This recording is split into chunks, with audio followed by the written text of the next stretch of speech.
본 방송에서 제공하는 투자 정보는 투자 판단에 대한 조언입니다. 방송에서 제공하는 주식의 가치, 가격 상승 및 가격 하락에 대해서는 방송사에서 보장하지 않습니다.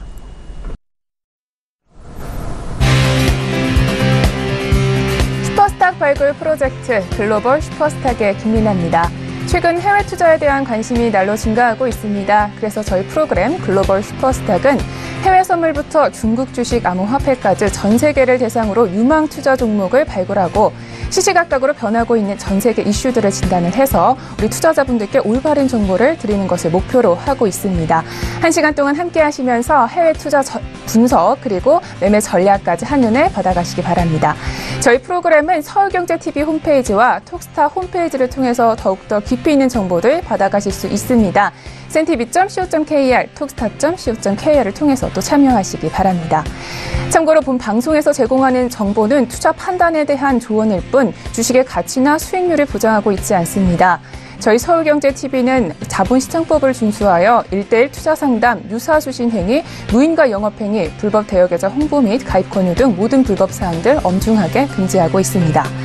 네, 최근 저희 국내 증시 FOMC 회의를 앞두고 약간 조정 국면을 지나갔습니다. 이제 발표가 되었는데요. 오늘 첫날입니다. 어떻게 흘러가고 있을지 화면으로 먼저 만나볼게요.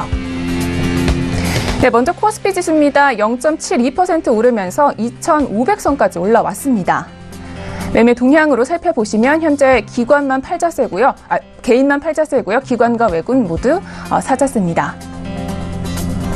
네, 코스닥 지수입니다. 0.36% 오르면서 888선 유지하고 있습니다. 마찬가지로 매매 동향 한번 살펴볼게요. 현재 기관만 140억 원 정도 사고 있습니다. 네, 국내 증시 흐름 살펴봤습니다. 이제 본격적으로 저희 글로벌 슈퍼스탁 문을 활짝 열겠습니다. 첫 번째 시간은요, 해외 이슈들을 살펴보는 글로벌 이슈 앤 가이드 시간입니다. 오늘 이현민 멘토님께서 저희 시청자분들 벌써부터 기다리고 계시다고 합니다. 먼저 화면으로 만나볼게요. 안녕하세요. 네, 안녕하십니까. 네, 안녕하세요. 화요일도 저희 글로벌 이슈 앤 가이드 나와주시고, 목요일도 나와주시고, 항상 애써주셔서 너무 감사합니다. 네, 아닙니다. 네, 앞으로도 항상 잘 부탁드리겠습니다. 네, 알겠습니다. 네, 우선 저희 전문가와 이슈 짚어보기에 앞서서 해외 시황 어떻게 흘러가고 있는지 화면으로 만나볼게요. 미니 나스닥 지수입니다. 현재 0.27% 오르면서 6,900선 유지하고 있습니다. S&P 500 지수 역시 0.17% 오르면서 2,723선으로 유지하고 있고요. 네, 달러 인덱스는 0.33% 내리면서 89 정도 흘러가고 있습니다. 네, 골드는 반대로 0.95% 오르면서 지금 1,344달러 거래되고 있습니다. 마지막으로 크루드 오일입니다. 역시 오르고 있네요. 0.28% 오르면서 65달러에서 거래 중입니다. 계속해서 해외 이슈도 알아볼게요. 첫 번째 글로벌 이슈입니다. 미국 FOMC에서 올해 첫 금리 인상을 단행했다라는 뉴스입니다. 관련해서 잠시 후에 자세히 알아볼게요. 두 번째 이슈는요, 미국 원유 재고량 감소가 지금 유가 이틀째 상승세를 나타내고 있다라는 뉴스입니다. 네. 첫 번째 이슈부터 살펴보도록 하겠습니다. FOMC 금리 인상 같은 경우에는 사실상 거의 확실시되고 있는 분위기였잖아요. 그래서 결국 지금 0.25% 올렸다라는 발표가 있었습니다. 관련해서 어떤 뉴스인지 좀 자세하게 설명 부탁드릴게요. 네, 먼저 결국 이제 미국 기준금리가 이제 새벽 3시에 이제 일단 상승으로 일단은 인상이 되면서 지금 한미 기준금리가 일단 역전 현상이 일단 발생이 되었습니다. 미국 기준금리 1.25에서 1.5%를 이제 0.25% 이제 늘리면서 인상을 하면서 1.5%에서 1.75%로 일단 인상을 하였는데요. 이렇게 이틀간 쫓고 FOMC의 정례에서 기준금리가 일단은 방금 말씀드린 것처럼 인상을 하면서 한국 기준금리를 일단은 추월하기 시작했다는 이슈를 일단은 오늘 소개를 하려고 합니다. 알겠습니다. 지금 계속해서 우리 기준금리 인상에 대해서 이슈가 되어 왔잖아요. 근데 우리 투자자분들 같은 경우에는 물론 아시는 분들도 많으시겠지만 이 기준금리가 뭐길래 과연 이렇게 이슈가 되고 있는 건지 궁금해 하실 것 같습니다. 우선 간단하게 개념에 대해서 조금 소개 부탁드릴게요. 네, 보면은 우리 시청자 여러분들도 뭐 은행 금리 뭐 이런 얘기들도 많고 이제 또 기준금리, 과연 기준금리라는 게 무엇일까? 일단 뭐 정확하게는 몰라도 대부분 이제 얼추 비슷하게는 다 이해를 하고 계시겠지만은요, 한번 정확하게 짚어드리도록 하겠습니다. 일단 기준금리라는 것은요, 중앙은행인 이제 우리나라로 따졌을 때 한국은행이죠. 이 한국은행 안에 설치된 금융통화위원회에서 매달 회의를 걸쳐서 일단은 결정하는 금리를 말합니다. 미국의 경우에는 방금 전 FOMC라든지 유럽 같은 경우는 뭐 통화정책회의 등을 통해서 비슷한 맥락인데요. 기준금리는 일단은 한국은행의 환매조건 채권 매매 그리고 대기성 여수신 등 금융기관에서 거래 기준이 되는 금리를 말합니다. 그래서 따라서 한국은행이 기준금리를 올리면 시중은행도 금리가 상승하게 되고요. 기준금리를 낮추게 되면 이제 금리도 하락하게 되는데 이러한 부분을 기준금리라고 말씀을 드릴 수 있습니다. 알겠습니다. 자, 그런데 사실 이 한미 금리 역전 때문에 외국인 투자자들이 빠져나갈 것이다라는 우려들이 많이 있었어요. 그래서 이런 관련해서 우리 기준금리 인상이 과연 한국에는 어떤 영향을 미치게 될지도 굉장히 궁금한 것 같습니다. 멘토님. 네, 먼저 지금 이제 한국에 뭐 당장 바로 미치지는 않겠지만요. 이제 어쨌든 전반적으로 계속 미국 금리 인상이 되면은 충분히 과거 사례 등을 통해서도 일단은 영향을 미치는 부분은 사실인데요. 이런 과거 사례도 같이 한번 살펴보면서 제가 말씀을 드리도록 하겠습니다. 먼저 이렇게 이제 미국 기준금리 자체가 인상이 되면서 한국을 수월하게 된 게 벌써 이제 한 10년 7개월 만에 일단은 역전이 되었죠. 금일부터 이제 우리나라 정부도 은행회관에서 이제 거시경제 금융회의를 열고 일단은 점검을 합니다. 그래서 오늘 아침에 이슈 자체가 이제 한국은행 총재부터 이제 계속 이러한 발언들이 계속 속보로 나오고 있는데요. 과거 사례로 봤을 때 한국 경제나 그리고 금융시장에 미칠 가능성은 먼저 시장에서 미국 기준금리 인상에 대해서 반영이 계속 지속된 만큼 아직까지는 조금 뭐 바로 일어나기보다는 제한적일 것으로 일단 보여지고 있습니다. 다만 이제 세계 경기 회복 속에서 미국의 금리 인상 속도가 조금 빨라지면서 금리 역전 폭이 조금 커지면은 외국인 자금의 유출이 일단 가능성을 이제 배제할 수는 없는데요. 한국과 미국의 기준금리 자체가 1999년도 6월에서 2001년도 3월까지 그리고 2005년 8월에서 2007년 8월까지 일단 두 차례 정도 역전된 적이 있었습니다. 이때 역전 폭은 2005년도의 경우에는 8월에 0.25%를 시작해서 그해 이제 12월에 0.5% 그리고 2016년 이제 5월에서 8월에는 이제 기본적으로 한 1%까지 확대되면서 이제 크게 확대가 됐었는데요. 이러한 부분 일할 때 이제 코스피에서는 외국인 누적 순매수익이 9조 8천억으로 이 기간 코스피는 일단 9.5% 정도 하락폭을 보였던 부분이 있습니다. 그리고 한미 장기 국채금리가 지난달부터 일단 역전되면서 지난달 이제 연초에 좀 강한 상승장 자체가 일단 조금 외국인의 누적 순매도로 인해서 1조 한 4천억 정도 보였었는데요. 이 기간 코스피 같은 경우는 한 3.23% 정도 하락세를 보였죠. 그래서 지금 당장 같은 경우는 이번 3월 금리 FOMC에서 일단 인상했던 부분이 시장에서는 많이 반영이 되어서 지금 당분간은 바로 큰 영향을 미치지는 않겠지만은 6월 FOMC부터 이제 이런 계속 지속된 이제 속도에 따라서 이제 우리나라 영향도 조금 미쳐질 것으로 일단 보여지고 있습니다. 알겠습니다. 이 가능성을 무시할 수는 없지만 이미 예상이 됐던 만큼 그런 크게 걱정할 부분은 없다라는 멘토님의 말씀이셨습니다. 자, 그러면 우리 투자자분들이 가장 또 궁금해하실 건 이런 금리 인상으로 인해서 우리 해외 선물에는 투자하기 좋은 어떤 유리한 종목이 있을지가 궁금하실 것 같습니다. 이 부분에 대해서 좀 말씀을 부탁드릴게요. 네, 뭐 조금 이따가 전반적으로 투자 전략에 대해서도 한번 말씀을 드릴 텐데요. 이제 간단하게 말씀을 드리자면은 기본적으로 이제 달러 약세를 보면서 어제 같은 경우도 금리 인상이 됐지만 증시 자체, 미국 주요 지수 같은 경우 어제 그렇게 큰 움직임은 보이진 않았었습니다. 다만 이제 통화 상품군이라든지 또는 골드나 오일 같은 에너지 상품군, 그러니까 상품군과 통화 종목들 이러한 달러로서 거래되는 것들이 충분히 지금 변동성이 크게 보이기 때문에 지금 사실 대표적인 상품으로 따지면은 유로 FX, 크루드 오일, 골드 이러한 세 가지 상품들로 이제 조금 변동성이 좋기 때문에 이러한 상품들을 들 수 있겠습니다. 네, 알겠습니다. 자세하게 매매 전략 같은 경우에는 뒷부분에서 다시 자세하게 설명해 주신다고 합니다. 자, 바로 이어서 다음 뉴스 살펴보도록 할게요. 자, 원유 재고 관련된 뉴스인데요. 지금 원유 재고량 감소 때문에 WTI가 2.6%나 올랐어요. 큰 부분으로 오른 거죠. 뉴스에 대해서 먼저 소개 부탁드릴게요.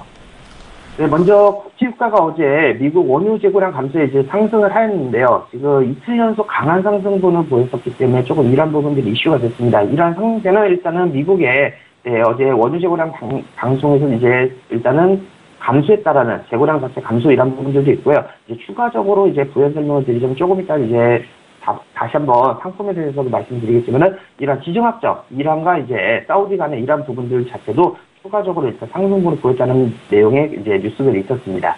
네, 지금 뉴스는 WTI에 대한 내용이었지만 사실상 원유 종류가 굉장히 많잖아요.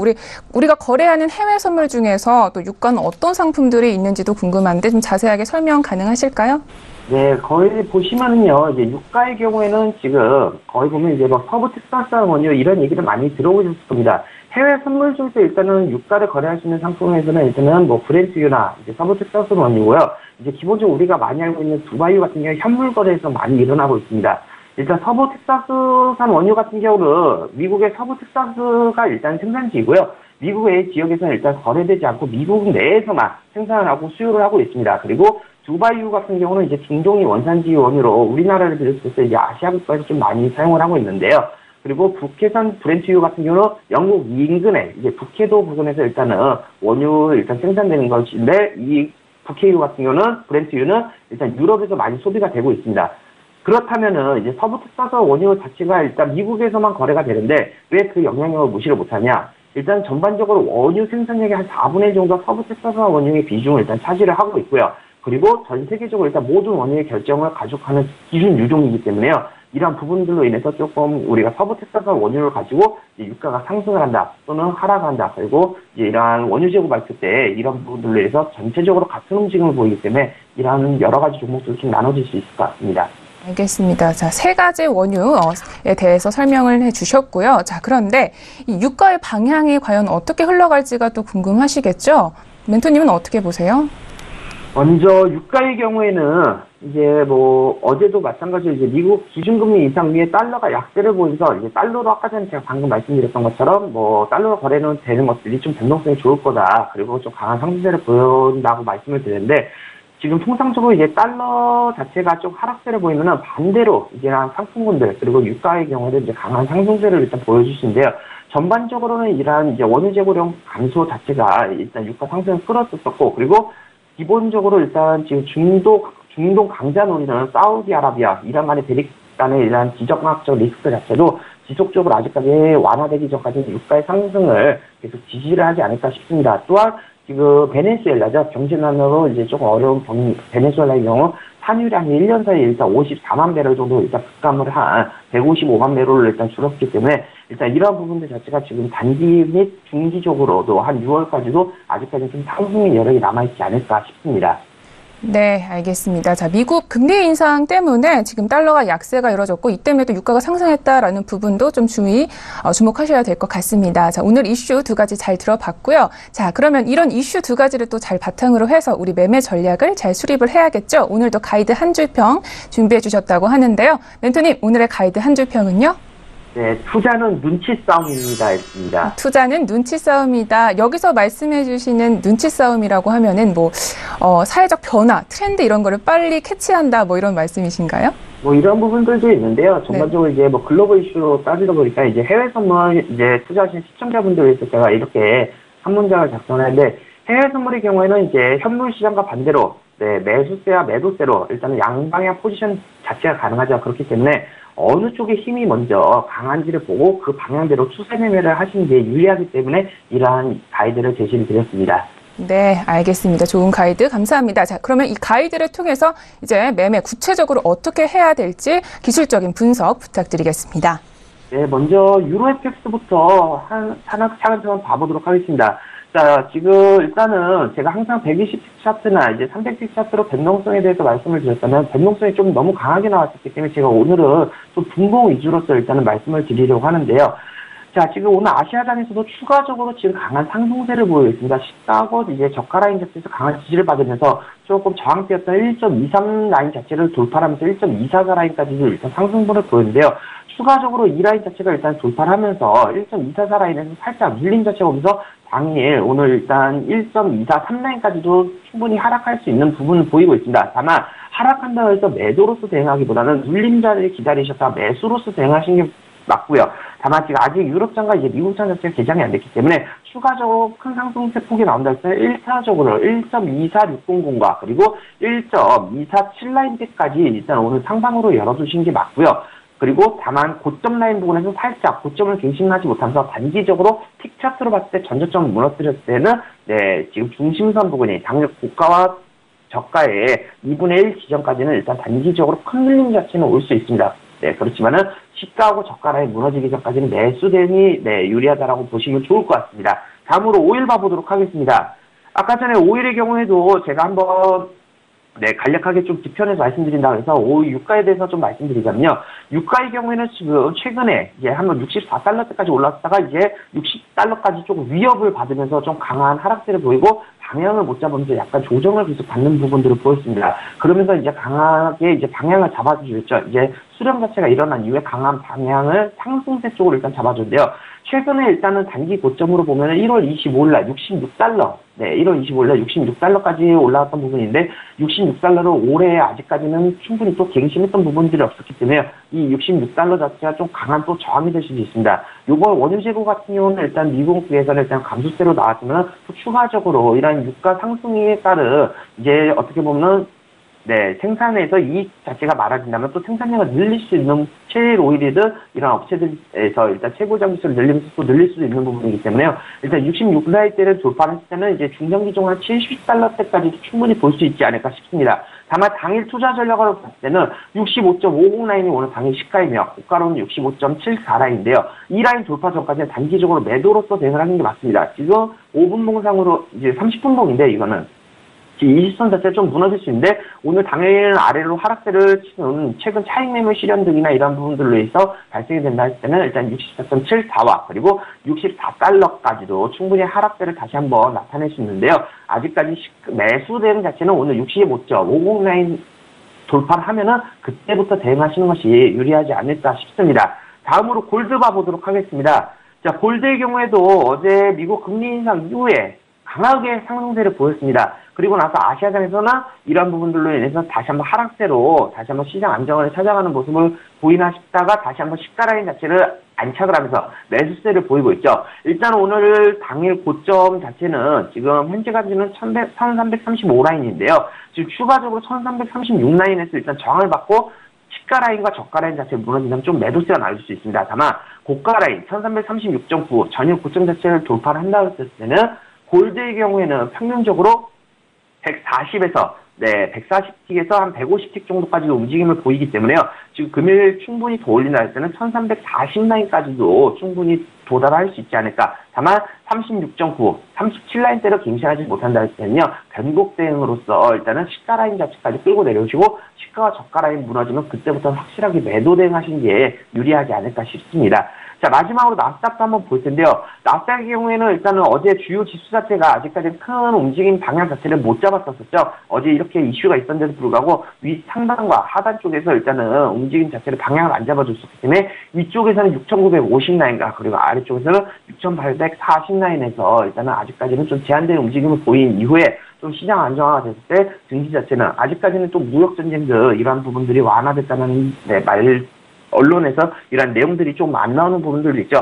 그렇기 때문에 이런 부분들까지 이제 안정화된다면 충분히 다시 한번 방향을 그때 이후에 잡지 않을까 싶습니다. 이상입니다. 알겠습니다. 네, 굉장히 자세하게 모든 종목들 다 짚어주셨습니다. 오늘 글로벌 이슈앤 가이드는 여기까지 하도록 하겠습니다. 네, 이현민 멘토님. 네, 멘토님은 항상 초보 투자자부터 지금 실제 매매를 하시는 분들까지 모든 분들이 다 소화할 수 있도록 도움을 많이 주시는 것 같습니다. 항상 말씀 고맙습니다. 네, 감사합니다. 네, 글로벌 이슈앤 가이드 현현으로 정리하고 저희는 차이나 이슈앤 가이드로 돌아올게요.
답을 찾아가는 여정에서 여러분의 가이드가 되어드리는 글로벌 슈퍼스타, 이번에는 차이나 이슈 앤 가이드 시간으로 돌아왔습니다. 자, 중국 시황에 대한 재미난 이야기, 그리고 유망 기업은 어떤 것들이 있는지 또 이야기를 들어볼 수가 있는데요. 오늘 전문가님이 직접 저희 스튜디오에 찾아주셨습니다. 인사부터 나눠볼게요.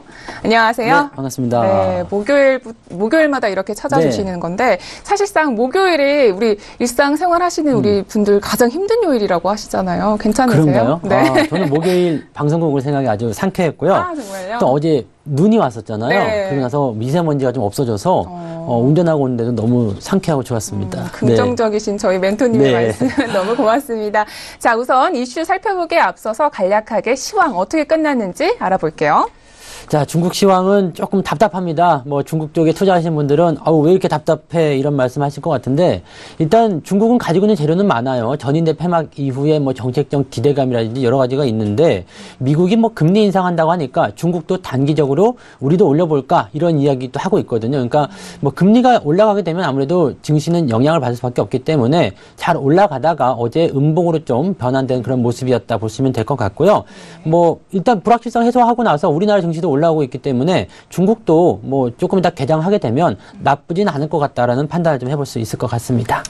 네, 알겠습니다. 미국 금리 인상이 중국 쪽에도 좀 영향을 줬다라는 말씀이셨습니다. 자, 그러면 본격적으로 이슈 두 가지 살펴볼게요. 먼저 첫 번째 차이나 이슈입니다. 중국 리커창 총리가 기자회견에서 기본 양로보험의 중앙 총괄 제도를 실시할 것이라고 밝혔습니다. 네, 두 번째 이슈는요. 중국 제약주의 실적 발표가 이어지고 있는 가운데 90%에 달하는 회사의 순이익이 증가했다고 합니다. 이유는 바로 비타민의 가격 인상에 있다고 합니다. 네, 멘토님 먼저 첫 번째 이슈부터 내용 설명 부탁드릴게요. 네, 첫 번째 이슈를 보게 되면 이제 전인대가 얼마 전에 폐막을 했습니다. 그러면서 정책적인 이슈들이 굉장히 많이 나오고 있는데, 뭐 지난주 같은 경우는 이제 양회가 종료가 되면서 나왔었던 전기차, 그다음에 이번에 같은 경우는 이제 그 의료보험과 관련되는 그런 내용입니다. 그래서 지금 올해 중국에서는 기본 양로보험의 중앙총괄 제도를 실시하겠다. 이건 뭐냐면 그냥 정부가 관할하겠다는 얘기가 되는 겁니다. 그래서 지금 보면 이런 불균형적인 부분들, 또 도심이라든지 이런 쪽에는 노인복지가 좀 많이 진행이 되고 있지만 또 농촌 같은 경우는 그렇지 않은 경우가 많이 있거든요. 그래서 이런 부분들에 대한 것들을 정부가 관할을 해서 조금 더 많이 걷거나 이런 쪽으로 해서 부족한 쪽에 지원을 해주겠다, 이런 쪽으로 지금 리커창 총리가 이야기를 했다고 보시면 될 것 같습니다. 네, 두 번째, 지금 의료보험이랑 이 양로보험이 사실 같은 의미라고 보면 되는 걸까요? 뭐 조금 다른 부분이라고 봐야 되는데, 양로보험 쪽 같은 경우는 이제 그냥 말 그대로 양로입니다. 그래서 중국말도 그냥 양라운데 노인들을 위한 그런 쪽이라고 좀 보시면 될 것 같아요. 조금 이제 혜택 부분이 좀 다르죠. 네. 의료보험이랑은 약간 다른 부분이었다는 점 보시면 될 것 같고요. 자, 양로보험에 그런데 우리 중국 정부가 계속해서 관여하고 있는 이유가 혹시 따로 있을까요? 이거는 이제 삶의 질이 좋아지기 때문인 것 같아요. 아무래도 우리나라와 마찬가지로 고령화 사회가 계속적으로 좀 되고 있잖아요. 네. 그러니까 이런 부분들은 이제 사회적인 문제로 이제 떠오를 수밖에 없습니다. 과거 같은 경우는 의료 기술의 발달에 이런 부분들이 많지 않았기 때문에 어느 정도 수명이 그렇게까지 길지 않았죠. 근데 요즘엔 다 100세 시대, 그리고 요즘엔 이제 돈이 없어서 운 나쁘면 100살까지 산다, 이런 얘기도 나오는 그런 상황이기 때문에 건강하게 이제 100세까지 사는 그런 부분들이 나오고 있죠. 그러니까 지금은 이제 이런 부분들이 노인들이 많아지다 보니까 이제 사회 문제로까지 부각이 되고 있는데, 어떤 문제냐면 대도시처럼 이렇게 좀 풍족한 삶을 사는 노인들은 나이가 먹어도 괜찮거든요. 근데 중국 같은 경우는 아직 도시와 농촌 같은 경우에 빈부격차가 좀 큰 편이죠. 네. 그런데 농촌이라고 해서 나이를 먹지 않는 건 아니거든요. 그리고 또 의료기술 같은 경우는 대체적으로 좀 같이 포함이 되어 있기 때문에 이 노인분들이, 특히 이런 취약계층의 노인분들 같은 경우는 정부에서 좀 지원을 좀 해줘야지 되는 것이 아니겠는가, 이렇게 부분이 좀 되고 있습니다. 그래서 이렇게 좀 취약한 부분에서의 노인복지가 진행되지 않는 부분에 대해서 정부가 좀 섬세하게 신경을 써보겠다, 이런 의지로 보시면 될 것 같습니다. 알겠습니다. 그런데 이 중국의 의료보험 분야에서 좀 계속적으로 투자를 한다라는 게, 이런 사실 고령화 문제도 있겠지만 또 다른 혹시 의미가 있을까요? 어떻게 어떻게 해석하면 좋을까요? 뭐 일단은 정책적인 부분에서의 어떤 이슈가 아닐까 생각해요. 우리나라도 이제 문재인 케어, 뭐 미국에서는 예전에 오바마 케어 뭐 이런 것도 있었지만은 이번에 시진핑 그 주석이 또 장기 집권의 틀을 마련했단 말이에요. 그러니까 어떤 인민들의 건강과 그다음에 그런 복지 증진을 위해서 좀 정부가 노력하고 있다는 것을 좀 보여줄 필요가 있을 것 같아요. 그러니까 국민의 건강 복지 그리고 정부가 개입 이 부분들은 정부에 대한 어떤 신뢰감을 높일 수 있는 어떤 부분인 것 같고요. 뭐 이런 부분을 좀 확대적으로 대응하기 위해서는 이제 제약이라든지 의료 방면, 의료 기술, 뭐 복지 혜택 이런 쪽에서 정부가 포괄적인 어떤 투자를 하겠다 이런 쪽으로 우리가 받아들이시면 될 것 같죠. 네. 알겠습니다. 중국도 점차적으로 선진국 방향으로 흘러가고 있는 것 같네요. 자, 계속해서 다음 이슈로 살펴보도록 하겠습니다. 어떤 뉴스인지 먼저 뉴스 소개 부탁드릴게요. 네, 두 번째는 이제 제약 쪽이죠. 이제 그 비타민과 관련되어 있는 이런 부분. 그다음에 이제 제약주의 실적 발표가 나오고 있는 모습들에 대한 부분인데요. 21개 회사 중에서 약 90%에 달하는 회사의 순이익이 크게 증가하였다는 내용입니다. 그중에서 7개 회사는 실적 증가폭이 100% 이상이었다. 이렇게 나오고 있으니까 실제적으로 이제 실적 증가폭이 굉장히 크게 나왔다고 보시면 될 것 같고 또 실적이 크게 증가한 기업들 중에서 상위 4위권 안에 있는 그런 기업들 같은 경우는 모두 비타민 업무에 비타민 판매에 종사를 하고 있었고 또 비타민의 가격이 최근에 크게 인상됐다는 부분이 여기에 영향을 많이 미친 것 같다. 이런 내용의 기사라고 보시면 되겠습니다. 알겠습니다. 지금 계속 중국 쪽에 비타민 인기가 많은가 봐요. 우리나라 같은 경우에도 비타민이 인기가 많았다. 지금 조금 소폭 줄기는 했는데 왜 이렇게 비타민의 판매가 늘어나고 있는 걸까요? 이제 이렇게 보시면 돼요. 예전 같은 경우는 우리가 어머니들이 학교 갔다 들어오면은 밥 먹었냐 이렇게 물어보시잖아요. 그때는 이제 좀 살기 어려웠던 시절이기 때문에 밥을 먹는 것이 굉장히 중요했는데 요즘에 이제 우리 아이들이 학교 갔다 오면은 뭐 먹었냐 이렇게 물어보잖아요. 그러니까 이제는 뭐 양이 아니라 질에 대한 어떤 평가. 그래서 먹는 것이 문제가 아니라 어떻게 하면 좀 더 좋은 것을 먹을 것인가, 또 건강을 어떻게 유지할 것인가에 대한 부분이라고 보시면 될 것 같아요. 이 중국 말로도 비타민이 웨이성수라고 합니다. 그래서 삶을 유지하는 어떤 약품이라는 의미고요. 또 다른 말로 보면 웨이타밍이라고 하는데 나의 생명을 유지하는 뭐 그런 제약품, 품목 이렇게 되어 있는데 이게 그 말 그대로예요. 그러니까 삶의 질이 높아짐에 따라서 자연스럽게 건강한 삶에 대한 관심이 높아지는 거. 그리고 뭐 어떻게 먹느냐가 아니라 무엇을 먹느냐, 뭐 먹었느냐 안 먹었느냐가 아니라 어떤 것을 어떻게 먹었느냐 이런 쪽으로 되는 거니까 건강하고 행복한 삶에 대한 욕구 이것 때문에 비타민 판매가 많이 늘어나고 있다고 보시면 될 것 같아요. 네. 알겠습니다. 그런데 사실 비타민을 취급하고 있지 않은 제약회사들도 많잖아요. 그런 제약회사들 같은 경우에 좀 성장이 둔화되는 건가요? 어떻게 될까요? 사실은 뭐 비타민을 취급하는 제약회사들의 순이익이 가장 컸습니다. 그렇다고 해서 뭐 다른 제약주들이 뭐 이익률이 증가하지 않은 건 아니고요. 성장성은 계속적으로 좋습니다. 그리고 정책적으로 아까도 말씀드렸지만 뭐 의료보험이라든지 이런 부분에서 정부의 지원이 있잖아요. 그러니까 이런 내용들이 계속 나오게 된다면 제약업종 전체에 걸친 어떤 상승이 일어날 것으로 생각되고 있는데 뭐 그중에서도 이제 사람들의 기호품들이 좀 달라지기 때문에 비타민 쪽에 대한 부분들이 조금 높다고 보시면 될 것 같고요. 제약업종이라든지 이런 것들은 정부의 투자와 그다음에 의료기술 발전 그리고 뭐 노인복지라든지 이런 보험 분야의 확대 이런 것들을 봤을 때 제약업종은 뭐 아무래도 계속적인 긍정적인 포인트를 만들어낼 수 있을 거라고 볼 수 있겠습니다. 네, 알겠습니다. 전반적으로 제약회사들이 다 관심 있게 보셔도 괜찮을 것 같다라는 우리 멘토님의 말씀이셨습니다. 자, 우리 이슈 두 가지 잘 살펴봤고요. 이번에는 이 이슈들을 바탕으로 해서 매매 전략을 또 수립을 해야겠죠. 오늘도 가이드 한 줄평 준비해 주셨다고 하는데요. 오늘의 가이드 한 줄평은요? 네, 욕구가 정책을 만나면 최고의 테마가 된다라고 말씀드립니다. 욕구가 정책을 만나면 최고의 테마가 된다. 여기서의 욕구는 뭐 건강에 대한 욕구겠죠, 당연히? 어떤 욕구라도 괜찮을 것 같아요. 나는 자동차 운전하는 게 너무 피곤해. 그래서 그런 욕구 좀 더 편하게 갈 수 없을까 그랬더니 자율주행이 정부 정책으로 들어왔을 때 이런 부분이 테마로 형성되는 것처럼 나는 조금 더 건강하게 살고 싶어. 또는 의료에 대한 어떤 시설을 지원을 조금 더 많이 받고 싶어. 복지를 조금 더 잘하고 싶어. 이런 욕구가 있을 때 그런 욕구가 나 혼자의 욕구라면 모르지만 다른 사람들, 모든 사람들의 욕구가 된다라면 정부가 무시할 수 없는 거거든요. 그래서 정책적인 지원을 하게 되고 이 부분이 테마로 형성된다. 이렇게 보시면 되겠습니다. 네, 알겠습니다. 이런 가이드를 바탕으로 해서 오늘은 또 어떤 기업을 소개해 주실지 벌써부터 기대가 됩니다. 오늘 소개해 주실 기업 또 말씀해 주세요. 네, 오늘 소개해 드릴 기업은요.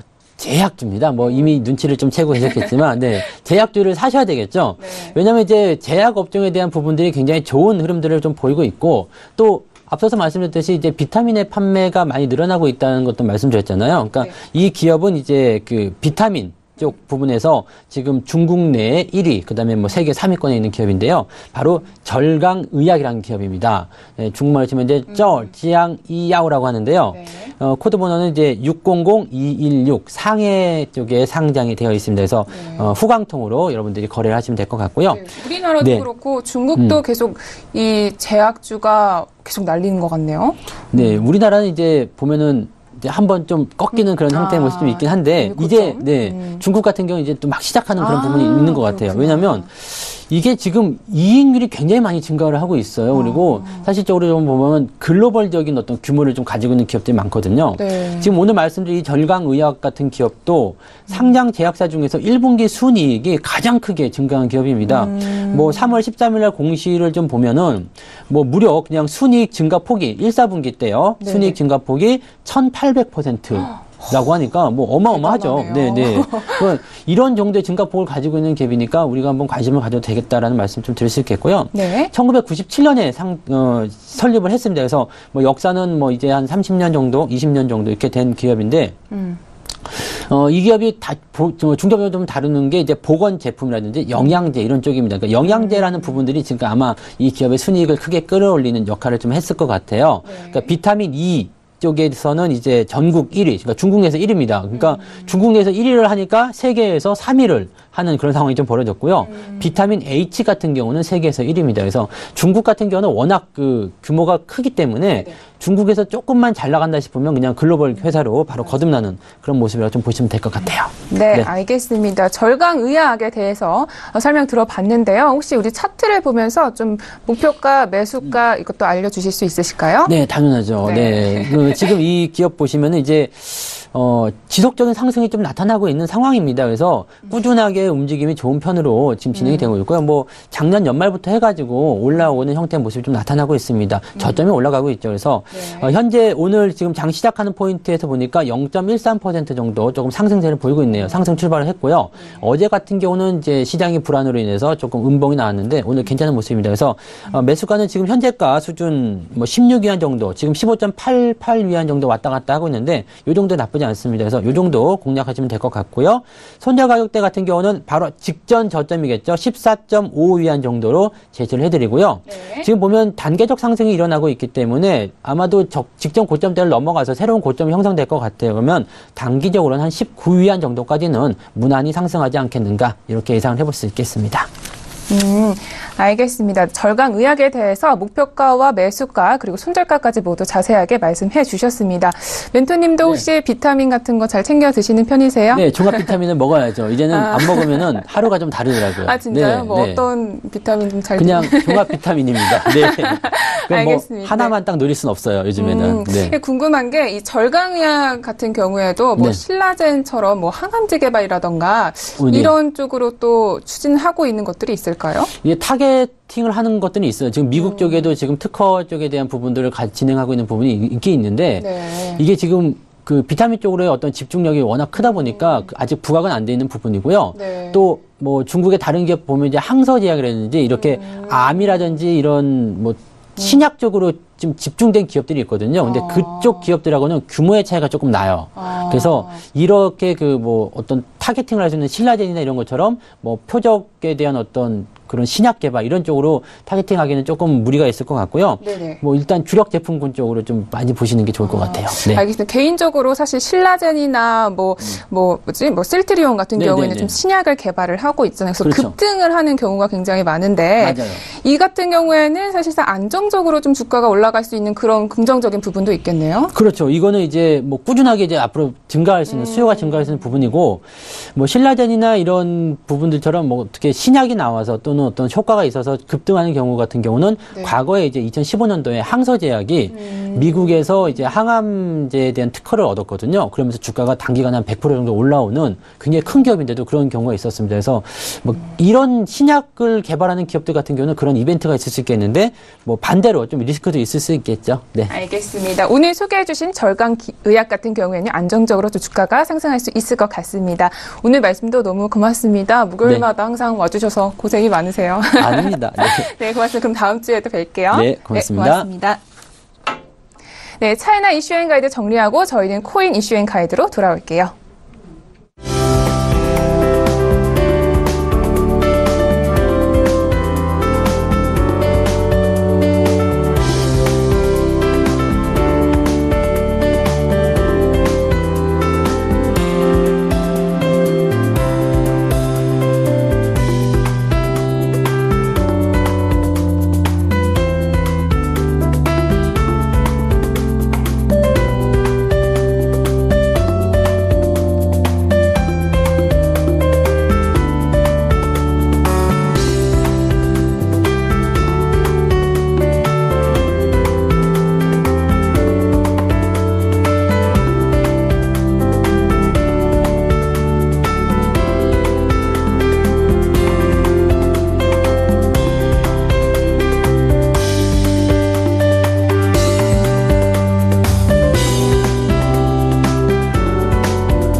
네, 많이 기다리셨습니다. 우리 암호화폐 관련해서 엄선된 정보들만 드리고 있는 저희 글로벌 슈퍼스탁의 자랑 시간이죠. 코인 이슈앤 가이드 시간으로 돌아왔습니다. 자, 월, 화, 수, 목 모두 이선주 멘토님이 함께 해주시고 계신데요. 오늘은 스튜디오에 직접 나와주셨습니다.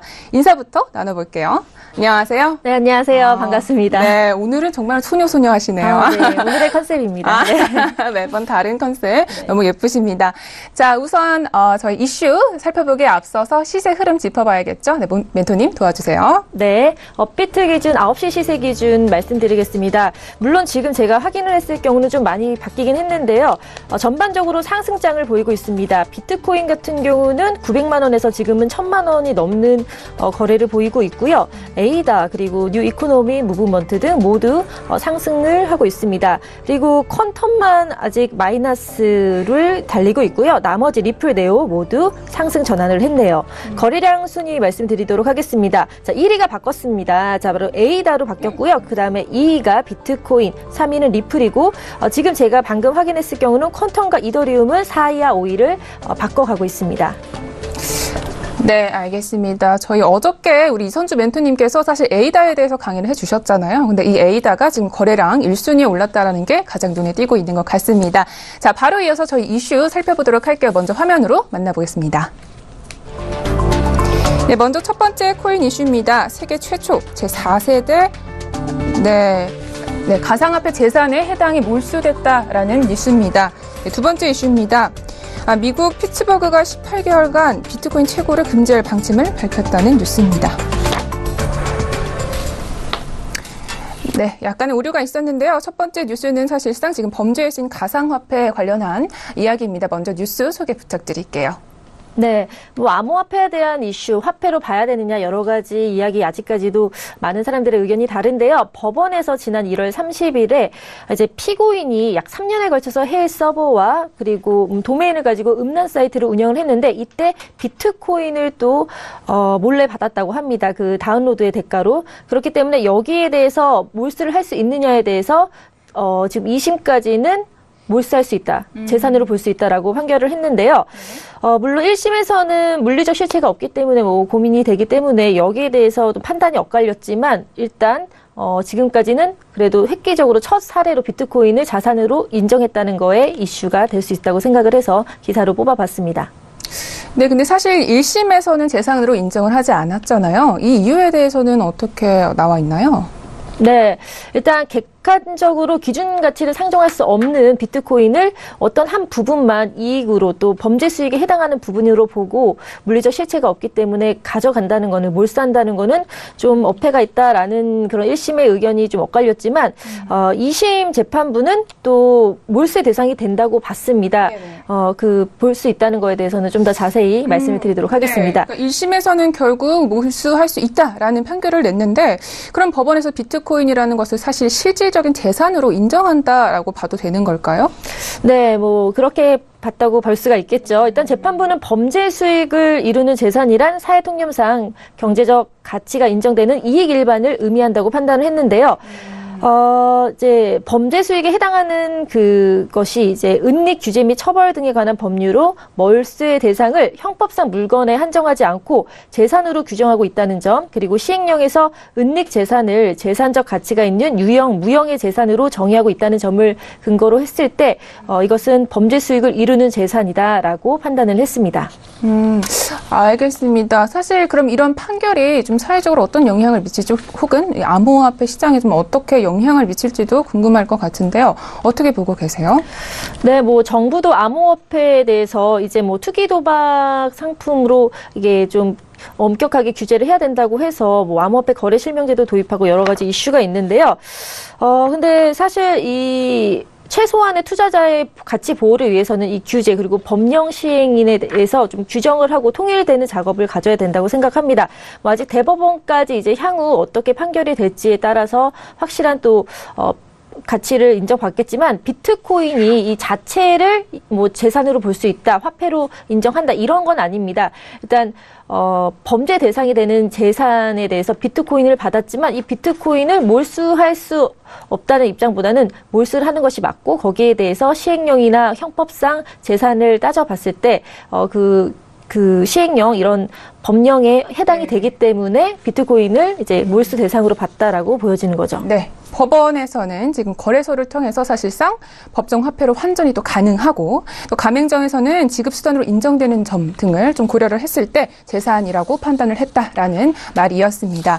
자, 그러면 이렇게 보면은 사실상 범죄 수익 같은 경우는 코인만의 문제는 아닌 거잖아요. 그죠? 네, 그렇죠. 네. 뭐 암호화폐뿐만 아니라. 네, 암호화폐뿐만 아니라 여러 가지 이슈가 많이 있습니다. 그렇기 때문에 또 오늘 제가 이제 이 근거를 법원 사례를 말씀드린 이유는 어떤 한 사례가 아니라 여기에 대해서 이제 사람들이 사회적 인식을 봤을 때 그리고 국가, 정부 차원, 법원 차원에서도 이제 좀 더 집중적으로 어떤 투기 현상 이런 것들에 대한 규제만 바로잡는 게 아니라 넓게 사회 전반적으로 어떻게 쓰이고 있으며 이런 또 동전의 양면처럼 어두운 부분이 있기 때문에 이런 것을 잘 통제할 수 있는 움직임이 필요하다라는 생각에서 이제 이슈로 잡아봤습니다. 네, 해당 뉴스는 사실 암호화폐에 대한 재산권이냐 아니냐라는 문제보다도 사실 전반적으로 재산권에 어떤 것이 영향을 미치는지 그리고 지금 이 코인이 사회적으로 어떤 영향을 미치고 있는지에 대해서 좀 분석하기 위해서 말씀을 드렸습니다. 자, 알겠습니다. 오늘 코인 이슈 잘 살펴봤고요. 자, 이런 이슈들을 좀 바탕으로 해서 이제 가이드 한 줄 평을 주셔야겠죠. 매번 우리 선주 멘토님께서는 너무 재미있는 가이드를 주셔가지고 또 오늘도 기대가 되는데요. 네. 오늘의 가이드 한 줄 평은요? 네, 자, 오늘의 가이드 한 주평은 바로 블랙머니를 잡아라입니다. 오늘은 잡아라. 좀 네. 재밌는 부분은 아니고요. 좀 아무래도 법원 관련해서 이슈이기 때문에 어떤 블랙머니에 대해서 이제, 암호화폐가 뭐 추적이 잘 안 되고 해킹에 대해서 여러 가지 뭐 이슈가 있는데 그런 것들에 대한 그런 좀 좋은 점을 이제 좀 더 치우쳐 블록체인의 그 미래 가치적인 그런 거에 좀 치우쳐야 되는데 지금은 좀 블랙머니 이런 것들도 또 함께 살펴보면서 좀 전반적으로 뭐 거래소 뭐 등록제라든지 뭐 인허가제 이런 것들에 대한 것뿐만 아니라 법령 시행도 좀 빨리 이루어져야 된다는 생각이 듭니다. 네. 알겠습니다. 저희 투자자분들을 위해서 이런 환경적인 부분이 깨끗해졌으면 좋겠다는 바람입니다. 자, 아는 것이 힘이다라는 말이 있듯이 우리 암호화폐도 많은 정보를 알고 또 공부하셔야 안전하게 투자하실 수 있으니까요. 저희 선주 멘토님이 항상 강의도 준비해 주시고 계십니다. 오늘은 어떤 강의로 준비해 주셨는지 또 벌써부터 기대가 되는데요. 오늘의 강의 주제 말씀해 주세요. 네. 자, 오늘은 암호화폐 용어 정리를 좀 알려드리려고 합니다. 자, 이것만 알아두면 된다라는 식으로 이제 제가 간단하게 필요한 용어들을 정리를 해봤는데요. 일단 가장 기본적으로 기본적으로 뭐 뉴스를 많이 보시면 ICO에 대해서 많이 들어보셨는데 또 열심히 또 찾아보지 않으면은 그냥 대략만 아시고 정확한 뜻을 모르실 것 같아서 정리를 해봤습니다. 일단 프라이빗 세일이 있는데요.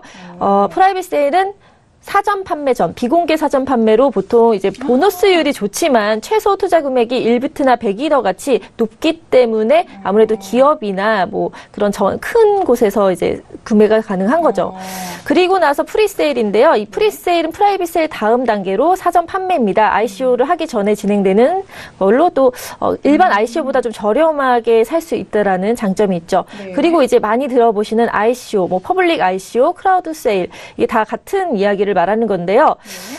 자, I가 빠졌네요. 이니셜 코인 오퍼링의 약어입니다. ICO는. 그래서 신규 개발로 발행되는 코인을 상장 전에 싸게 사서 선취할 수 있는 기회를 뜻합니다. 이렇게 ICO는 그 다음 후는 이제 뭐 거래소 상장을 하고 이렇게 통용이 되고 있습니다. 네. 그리고 이제 뭐 에어드랍이라고 해서 특정 암호화폐를 보유한 사람에게 추가로 코인, 주로 토큰을 이제 일정 부분 배분하는 것을 뜻하는 거고요. 또 화이트페이퍼, 백서라고 해서 이제 코인이나 토큰 발행 전에 개발사 측에서 컨셉, 앞으로 우리 기술은 이런 것이다라고 좀 설명을 할 때 서술해 놓은 일정의 사업 계획서를 뜻합니다. 그리고 뭐 또 저희가 이제 기업 분석, 기술적 분석할 때 하드캡, 소프트캡, 하드포크, 소프트포크 많이 말씀을 드리는데요. 이제 하드캡은 모금 상한선을 뜻하고요. 소프트캡은 모금 하한선. 그러니까 하드캡은 이만큼 받겠다라고 상한선을 잡아놓은 거고 하한선은 또 이 아래로는 안 된다. 뭐 이런 식으로 만약에 소프트캡이 없다 싶으면 이제 ICO를 안 하기도 하고 이런 사전 단계라고 볼 수가 있고요. 네. 자, 하드포크가 뭐냐? 어떤 암호화폐의 치명적인 버그라든지 아니면 중요한 알고리즘의 변화가 필요할 때 기존 지갑 의 그 호환성을 중단하고 새로운 지갑을 만드는 거고요. 소프트 포크는 블록체인을 포크가 발행하지 않는 업그레이드를 하는 겁니다. 즉 기존의 블록체인을 포크해서 다시 호환할 수 있도록 업그레이드 시키는 것을 소프트 포크라고 합니다. 이렇게 좀 여러 가지 용어 정리를 해봤고요. 앞으로 또 어제까지 이제 에이다에 대해서 전망, 뭐 마케팅, 기술, 기업적 분석을 해서 에이다가 그 뉴스 때문은 아니지만 이제 오르는 모습을 보였는데 그만큼 좋은 코인도 소개하면서 이 밖에 뉴스를 보시면서 필요한 용어 같은 것도 함께 정리해드리도록 하겠습니다. 알겠습니다. 저 용어에 대해서 좀 우리 정리를 해봤는데요. 이 용어 다양한 것들이 있는데 이 중에서 좀 궁금한 게 있었어요. 여기 지금 에어드랍이라고 해서 특정 암호화폐 보유자에게 추가 부분을 좀 배분해 주는 거다라고 했는데 이 부분은 왜 이제 또 추가적으로 주는 걸까요? 아니면 혹시 우리 투자자를 위해서 어떤 좀 유리한 방향을 제시를 해주는 걸까요? 에어드랍이요. 이 특정 암호화폐를 이제 보유한 사람에게 코인을 일정 부분 준다. 뭐 이거는 코인마다 좀 다르다고 볼 수가 있기 때문에 그 코인에 해당됐을 때 제가 예를 들어서 MC님 질문을 기억해서 자세히 보다 예를 들어서 말씀드리도록 하겠습니다. 네, 알겠습니다. 그리고 지금 프라이빗 세일 그리고 프리세일 이런 것들이 있는데 우리 간단하게 좀 이해를 해보자면 네. 뭐 주식에서도 이제 이미 가지고 있는 주주들을 대상으로 해서 무상증자를 하잖아요. 약간 이런 비슷한 개념으로 우리가 이해를 하면 되는 거겠죠?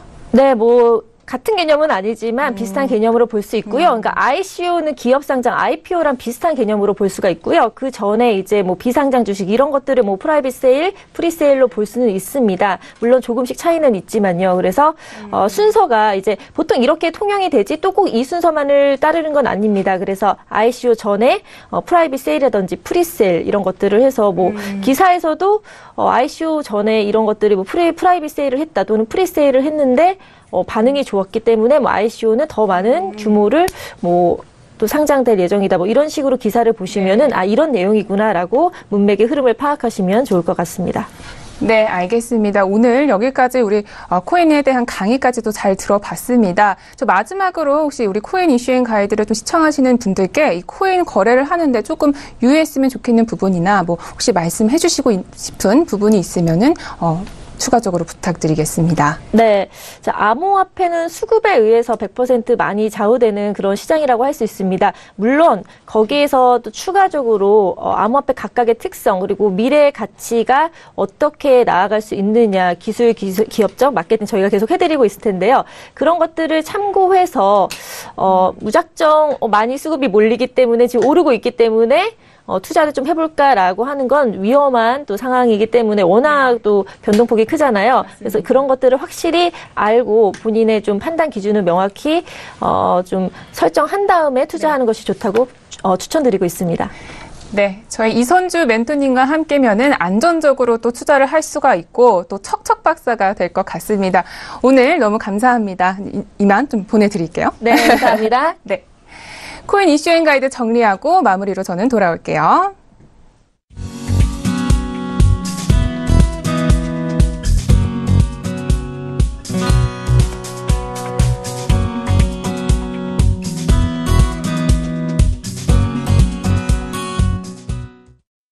네, 오늘도 저희 글로벌 슈퍼스탁 해외 선물과 중국 주식 그리고 암호화폐까지 전 세계를 대상으로 유망 투자 종목 발굴하기 위해서 열심히 달려왔습니다. 저희 프로그램은 여기서 마무리하겠습니다. 서울경제 홈페이지 그리고 톡스타 홈페이지를 통해서 더욱더 깊이 있는 정보들 가져가실 수 있는 거 알고 계시죠? cntv.co.kr, 톡스타.co.kr 또 접속해 주시기 바랍니다. 자, 참고로 저희 방송에서 제공하고 있는 정보는 투자 판단에 대한 조언일 뿐 주식의 가치나 수익률을 보장하고 있지 않습니다. 저희 서울경제TV는 자본시장법을 준수하여 1:1 투자상담, 유사수신 행위, 무인과 영업행위, 불법 대여계좌 홍보 및 가입 권유 등 불법 사항들 모두 엄중하게 금지하고 있습니다. 자, 여기서 정말 마무리하도록 하겠습니다. 저희 시청자분들, 투자자분들 모두 오늘도 성공 투자하시기를 기원하겠습니다. 감사합니다.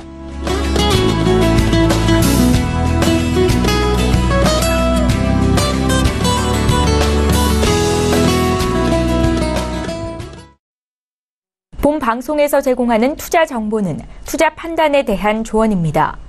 방송에서 제공하는 주식의 가치, 가격 상승 및 가격 하락에 대해서는 방송사에서 보장하지 않습니다.